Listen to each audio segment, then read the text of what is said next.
Comment avoir confiance en un homme? Comment savoir que cet homme ne va pas nous la faire à l'envers, qu'il ne va pas nous tromper, qu'il ne va pas mener une double vie, qu'il ne va pas nous quitter, etc. Bonjour à toutes, c'est Fabrice Julien, coach et auteur, expert en séduction depuis 2010 et dans cette vidéo, on va voir comment faire confiance à un homme juste après l'intro. Mais avant de commencer, je vous offre un guide gratuit sur la séduction ainsi qu'une série de conseils gratuits eux aussi par email. Pour les recevoir, si vous êtes intéressé, c'est très simple. Cliquez sur le premier lien dans la description de la vidéo. Si vous êtes motivé, vous le trouverez. Abonnez-vous et activez la cloche parce que si vous ne le faites pas, YouTube ne vous préviendra pas à la sortie des prochaines vidéos et vous allez rater des pépites. Mettez un like pour me faire savoir que vous pensez que cette vidéo est utile et pour que j'en fasse d'autres comme ça ou sur ce thème-là. Si vous pensez que ce contenu est utile, partagez-le en public ou en privé, je comprendrai. Vous pouvez aussi me laisser un commentaire, je les lis tous et j'y répondrai avec grand plaisir. Peut-être que vous avez eu des relations passées, des histoires passées, vous avez été trompé, vous avez du mal à refaire confiance ou peut-être que vous mettez un gros enjeu sur cet homme parce qu'il vous plaît vraiment et que du coup comme il y a un enjeu, vous vous faites un peu des films et vous avez très peur que ça ne marche pas. Quoi qu'il en soit, si vous en êtes à vous dire comment je pourrais faire confiance à un homme, c'est une très mauvaise question puisque ça veut dire que vous êtes soupçonneuse et ça veut dire que vous êtes sur la défensive. Et comme vous le savez, dans la loi de l'univers, on attire ce qu'on redoute. Si vous avez peur qu'il vous trompe, vous allez peut-être être méfiante, avoir du mal à faire confiance, avoir du mal à lier avec lui. Du coup, il aura un manque et du coup, il va vous tromper par exemple. Tu vois ?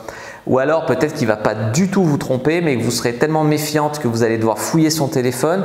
Il va s'apercevoir que vous fouillez son téléphone, il va vous quitter parce que c'est inadmissible comme attitude. Et du coup, vous allez vous retrouver toute seule alors que le mec ne vous trompait pas. Ce que je veux dire, c'est que vous pouvez provoquer, vous pouvez être quitté alors que le mec faisait rien. Ça peut se retourner que contre vous, cette mentalité. Alors, je comprends que vous pouvez avoir souffert, que vous pouvez vouloir vous méfier, que vous pouvez… voilà. Mais la vérité, c'est qu'on ne peut jamais être sûr que quelqu'un va nous trahir et on ne peut jamais être sûr que quelqu'un ne va pas nous trahir, bien évidemment. La vraie question, c'est est-ce que vous serez capable de gérer si ça arrive ? Est-ce que vous serez capable de gérer s'il vous trompe? Qu'est-ce que vous allez faire? Est-ce que vous allez rester malgré le fait qu'il vous trompe? Est-ce que vous serez capable de le quitter parce qu'il vous a trompé? Est-ce que vous allez rester en conscience pour redonner une chance à la relation? Mais rester en conscience, ça veut dire ne pas rester pour lui faire des reproches toute sa vie parce qu'il vous a trompé au début de la relation. Ça ne peut donner qu'une relation toxique. C'est vraiment repartir de zéro ou alors avoir le courage de mettre fin à cette relation. Ou alors trouver pourquoi il vous a trompé, quel est le manque dans votre relation, essayer de rétablir ça, ou pourquoi pas instaurer du libertinage dans votre relation. Bref, est-ce que s'il vous trompe, vous serez prête à gérer ça? Ça, c'est la vraie question à se poser. Également, préféreriez-vous ne pas savoir s'il vous trompe? D'accord?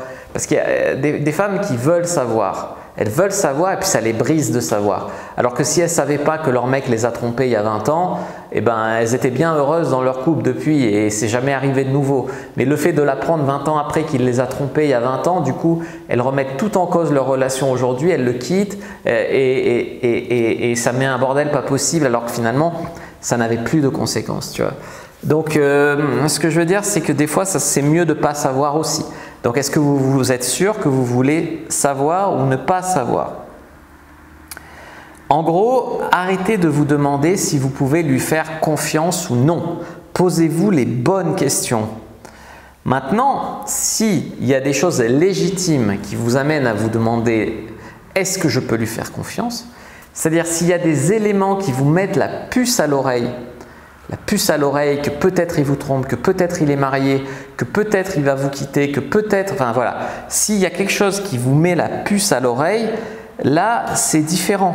S'il y a quelque chose qui vous met la puce à l'oreille, il vaut mieux soit essayer d'éclaircir, soit communiquer avec lui, soit prendre vos dispositions. Voilà, il ne s'agit pas d'être aveugle si quelque chose vous met la puce à l'oreille. Il ne s'agit pas non plus que quelque chose vous mette la puce à l'oreille, mais de tout quitter alors que vous ne savez même pas si c'est vrai. Des fois, on se fait des films. Comme j'ai dit, des fois, on a peur, tellement peur d'un truc qu'on se fait des films, mais en fait, il n'y a rien. Et en fait, on s'imagine qu'il y a des trucs alors qu'il n'y a rien. Mais si quelque chose légitimement vous met la puce à l'oreille, faut pas rester dans le flou, quoi. Voilà, à part si vous êtes dans l'option où vous préférez ne pas savoir. Mais si c'est un début de relation, préférer ne pas savoir, c'est se bercer d'illusions et c'est se préparer une chute assez grave plus tard quand il fera une grosse connerie. Donc, est-ce que finalement c'est quelque chose qui vous met la puce à l'oreille? Dans ce cas-là, tirez-en les conséquences. Ou est-ce que c'est vous qui avez du mal à faire confiance ou c'est vous qui avez du mal à avoir confiance en vous? Donc il y a tout un chapitre dans mon livre « Comprendre et séduire les hommes » sur l'estime de soi pour une femme, parce que c'est très lié aux hommes que vous allez attirer en fait. Avec une mauvaise estime de vous, vous allez vous mettre dans des relations de merde, vous allez même peut-être trouver que c'est normal qu'on vous trompe, que c'est la vie, que c'est une fatalité, donc ça non, c'est pas non plus normal, tu vois. Vous avez besoin d'un mec avec qui faire équipe, vous avez besoin, voilà. Donc si vous n'arrivez pas à faire confiance, il y a du travail à faire. Si vous pensez que vous ne méritez pas cette confiance, il y a du travail à faire. Voilà, donc il y a du travail à faire. Seul le temps le dira en fait, si vous pouvez lui faire confiance, si vous pouvez rester avec lui, voilà. Sauf s'il y a un gros red flag, quoi. S'il y a un truc qui vous met vraiment la puce à l'oreille, il vaut mieux pas être aveugle, quitte à tomber de… Si vous êtes trop aveugle, vous allez tomber vraiment de très haut plus tard. Donc voilà, donc il vaut mieux quand même l'éclaircir. Mais s'il n'y a pas de red flag, bah, acceptez que seul le temps vous le dira et que vous posez cette question et même saboter vos relations, c'est une perte d'énergie, c'est aussi une perte de temps et voilà. Donc une autre question à vous poser, c'est et vous, qu'est-ce que vous allez faire pour que ça n'arrive pas? Qu'est-ce que vous allez faire pour qu'il ne vous trompe pas, pour qu'il ne vous quitte pas, pour que voilà. Qu'est-ce que vous allez faire pour que ça n'arrive pas? Parce qu'il y a des femmes qui sont focalisées sur je veux pas qu'il me trompe, je veux pas qu'il me quitte, machin. Du coup, elles sont méfiantes, du coup, elles lisent ses textos, du coup, elles font des choses qui vont provoquer la chute. Au lieu de ça, elles devraient se demander pourquoi pas faire confiance au début, tant qu'il n'y a pas de truc qui me met la puce à l'oreille, et faire en sorte qu'il soit comblé avec moi, tu vois?